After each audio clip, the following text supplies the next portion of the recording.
Bloomberg Audio Studios. Podcasts, radio, news. You're listening to Bloomberg Businessweek with Carol Massar and Tim Stenovec on Bloomberg Radio. For decades, Asia's export powerhouses had a simple financial strategy, basically sell goods to the United States, then invest the proceeds in American assets. That model, though, is facing a really big threat. In fact, as our team writes, the biggest threat since the '08 financial crisis, with potentially big implications for U.S. dollar-based investments. So we're talking about, again, this question, this subject, is the U.S. uninvestable, Tim? With us, we've got Liz Kaplan-McCormick. She joins us with some additional insights into this story. It is the big take and one of the most read stories on the Bloomberg Terminal. She joins us from New Jersey. Liz, $7.5 trillion in investments come from Asia into the U.S. That's pretty sizable. Contextualize that for us.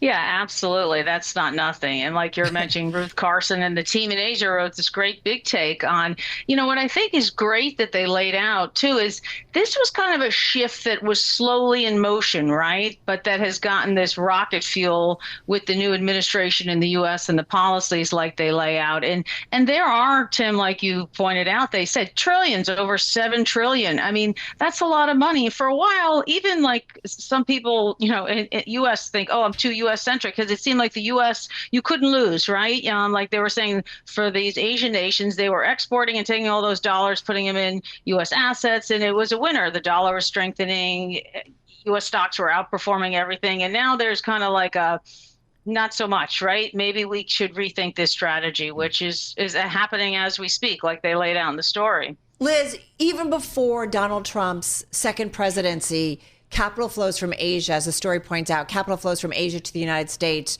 were off their historic peak. So what's different about kind of what we're seeing more recently? Like, why are we having this conversation? Why does it seem to be more urgent and more serious?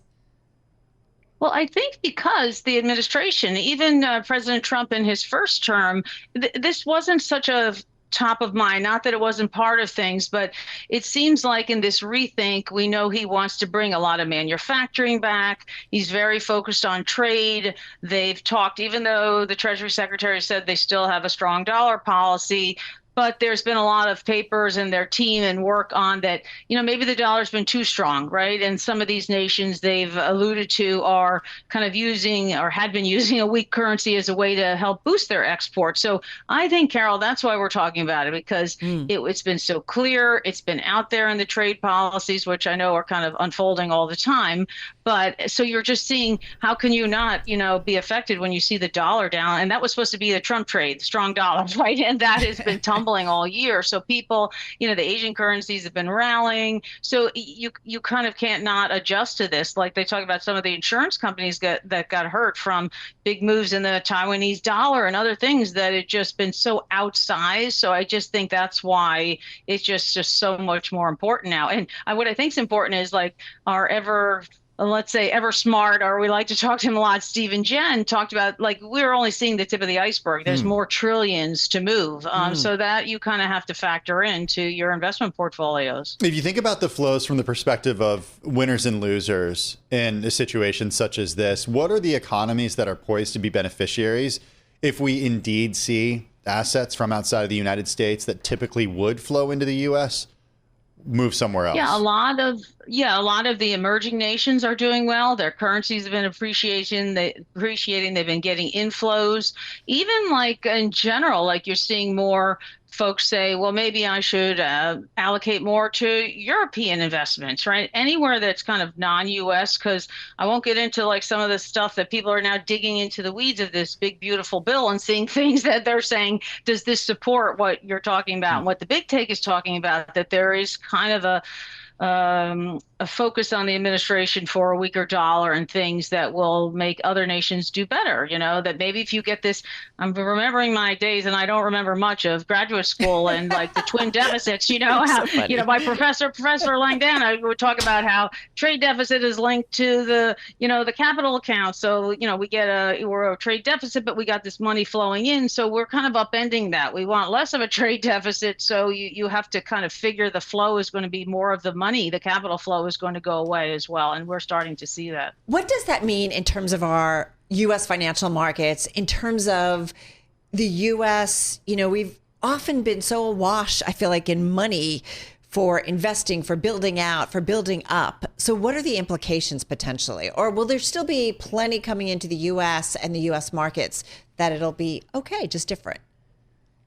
Yeah, now I have to give a nod or people will kind of holler at me because there are some people who say, Liz, look at it, it's not that bad. Because today we had a really good auction. We had a 5-year note auction. So there's a lot of focus. Is there going to be a buyer strike on U.S. debt? Treasury Secretary Besson on our TV on Friday talked about his data shows, foreign demand has actually been good and even better in some of the auctions. So I think in the Fed minutes, which I read through quickly, they talked about they haven't seen data yet of kind of a investor outflow. So I think for now, we're not, look at long-term yields. So that's a whole nother story. So there's a lot of factors in that, but I don't think we're seeing a total buyer strike on the U.S. debt market. There's more the fiscal concerns looming and maybe less reasons why foreigners may want to invest. We're just not seeing massive selling as of yet. But I do think you have to just say, you can't count on, like someone was saying, we really have to look at domestic investors, even in, what you're talking about from companies. There's going to be less money flowing in from abroad because if you're not hedging those investments, when you take those dollars back, if the dollar keeps weakening, you're repatriating less, right? That has to be a concern. So I think that's why there's a rethink going on.